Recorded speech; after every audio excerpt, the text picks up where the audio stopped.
Halo teman-teman, selamat datang di video saya.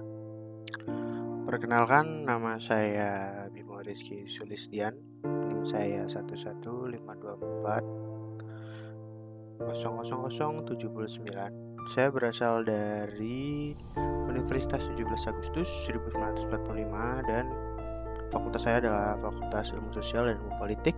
Saya prodi Ilmu Komunikasi.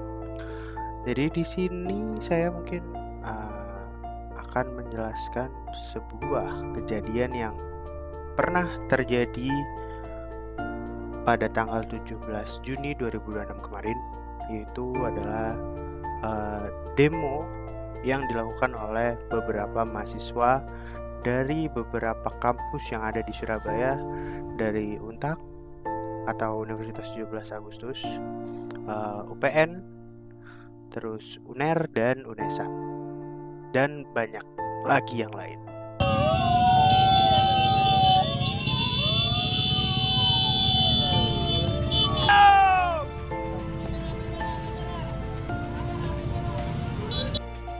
Nah, jadi teman-teman, setelah yang kalian lihat tadi ya, cuplikan bahwa banyaknya ratusan mahasiswa dari beberapa kampus dan beberapa organisasi, yang kutangkap ada 3 yang mau mereka sampaikan. Yang pertama itu adalah penolakan RUU Polri, dan kedua penolakan RUU TNI, dan yang ketiga itu adalah evaluasi MBG atau penghapusan MBG, teman-teman. Dan di sini mungkin aku akan berfokus kepada penghapusan MBG dan evaluasi MBG. Jadi, kenapa sih para mahasiswa ini meminta untuk MBG itu dihapuskan dan meminta bahwa evaluasi pada MBG, teman-teman? Jadi mungkin yang sedikit saya tangkap itu adalah bahwa makanan bergizi gratis ini atau MBG merupakan program makan siang gratis Indonesia, teman-teman, yang berjalan secara bertahap sejak 6 Januari 2025 pada masa pemerintahan Bapak Prabowo Subianto. Nah, MBG ini sebenarnya ditargetkan kepada murid PAUD, SMA, dan SMK, teman-teman. Maksudnya dari PAUD sampai SMA atau SMK gitu ya, teman-teman.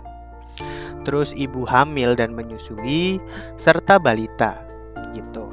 Nah, meski dirancang dengan klaim untuk meningkatkan gizi masyarakat dan mengurangi angka tengkes, nah, pelaksanaan MBG oleh Badan Gizi Nasional atau BGN menuai kontroversi, teman-teman.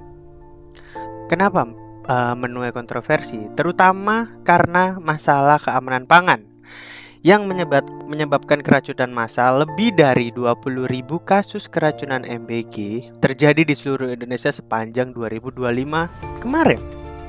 Nah, dengan kasus serentak terbanyaknya menimpa 1.333 pelajar yang ada di Bandung Barat, tapi tidak pernah ada proses penegakan hukum, teman-teman. Jadi itulah mungkin yang disampaikan kenapa para mahasiswa ingin mengevaluasi MBG atau makanan bergizi gratis, teman-teman. Tapi tidak hanya itu, teman-teman. Selain maraknya kasus keracunan, MBG juga dikritik karena masalah kandungan gizinya, teman-teman. Judulnya adalah makanan bergizi gratis, cuman buruknya tata kelola atau efektivitas program, sampah makanan dan lemahnya pengawasan hingga konflik kepentingan mengkritik penggunaan makanan ultra proses. Sementara Ikatan Dokter Indonesia atau EIDI mengingatkan aturan pemberian susu formula pada Mei 2026, Komisi Pemberantasan Korupsi atau KPK merilis kajian yang menyoroti celah tindak pidana korupsi, sembari mendorong adanya tolak ukur komprehensif keberhasilan program, teman-teman. Pada 3 Juli 2026, Kejaksaan Agung menangkap jajaran pimpinan BGN atas dugaan korupsi. Jadi nggak hanya banyaknya maraknya anak-anak yang keracunan dengan MBG, tapi MBG sendiri pun itu memiliki kandungan gizi yang buruk sebenarnya, atau tata kelolanya, teman-teman, itu yang sangat buruk. Dan di belakangnya masih ada yang bahwa ada oknum-oknum yang bisa dibilang mereka mengkorupsi uang dari pemerintah untuk menjalankan MBG ini. Ini saya dapat berita ini atau forum ini saya dapat dari Wikipedia sebenarnya teman-teman. Di sini sangat lengkap dan mungkin nanti akan saya lampirkan pada jurnal saya atau laporan saya. Dan nggak hanya ini teman-teman, sebenarnya masih ada lagi. Nah, contohnya itu adalah adanya anggaran yang menurut para masyarakat Indonesia itu sangat amat besar. Nah, contohnya seperti anggaran perdanaan 71 triliun rupiah dinilai berpotensi memangkas anggaran dari sektor-sektor lain, teman-teman. Jadi, sebenarnya nggak hanya dari gizi yang tidak terpenuhi, terus banyaknya maraknya anak-anak yang keracunan saat mengonsumsi MBG, tapi anggaran untuk membuat atau membangun MBG ini tuh sangat-sangat amat besar teman-teman, gitu ya, mencapai 71 triliun rupiah. Dan ini saya dapatkan dari artikel Universitas Gadjah Mada teman-teman. Dan mungkin nanti saya akan sampaikan atau saya lampirkan pada laporan saya. Nah, jadi menariknya teman-teman, aksi ini tidak berlangsung hanya di ruang publik, namun juga berlangsung di ruang-ruang digital atau platform-platform media sosial seperti WhatsApp, Instagram, X atau Threads. Ya. Nah, jadi teman-teman, yang bisa kita lihat di sini itu adalah bahwa kita memiliki atau kita bisa melihat bahwa adanya aktivitas digital, yaitu salah satu pemanfaatan dari teknologi komunikasi yang kita rasakan kali ini. Itu bisa mempermudah kita menjadi sebuah sarana untuk menyampaikan aspirasi di media sosial. Nah, jadi teman-teman, ada yang bisa kita tarik atau kita analisis dari demonstrasi kemarin menggunakan teori-teori politik atau teori komunikasi politik yang cocok. Itu adalah, yang pertama adalah teori agenda setting. Teori ini diciptakan oleh Maxwell Malcolm dan Donald Shaw. Jadi konsep dari teori ini itu adalah media tidak menentukan apa yang harus dipikirkan masyarakat, tetapi menentukan isu apa yang dianggap penting oleh masyarakat, teman-teman. Itu konsep dari teori ini. Dan analisis apa yang bisa kita ambil? Jadi analisis yang bisa kita ambil adalah melalui demonstrasi dan pemberitaan media, mahasiswa berupaya menempatkan isu evaluasi program makan bergizi gratis ke dalam agenda publik. Sesuai teori agenda setting, semakin isu ini diberitakan, semakin besar kemungkinan masyarakat menganggapnya sebagai persoalan penting yang perlu diperhatikan pemerintah, teman-teman. Begitu. Dan aku juga menganalisis dengan satu teori lagi, yaitu adalah teori framing yang bisa kita kita bisa gunakan untuk menganalisis, yang diciptakan oleh Robert Edman, teman-teman. Jadi konsep dari teori framing ini adalah framing menjelaskan bagaimana suatu isu dan dikonstruksi dan ditampilkan sehingga mempengaruhi cara masyarakat memahami suatu peristiwa. Nah, analisis apa yang bisa kita ambil dengan menggunakan teori ini? Analisis yang bisa kita ambil ada perdebatan mengenai MBG menunjukkan adanya pertarungan framing.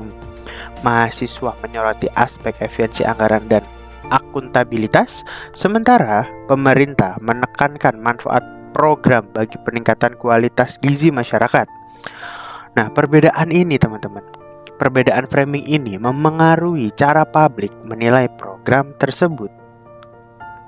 Nah, jadi teman-teman, yang sudah aku jelaskan tadi, terlepas dari perbedaan pandangan mengenai program makan bergizi gratis, aksi ini menunjukkan bahwa ruang demokrasi masih menjadi sarana bagi masyarakat, khususnya mahasiswa, untuk menyampaikan kritik terhadap kebijakan publik.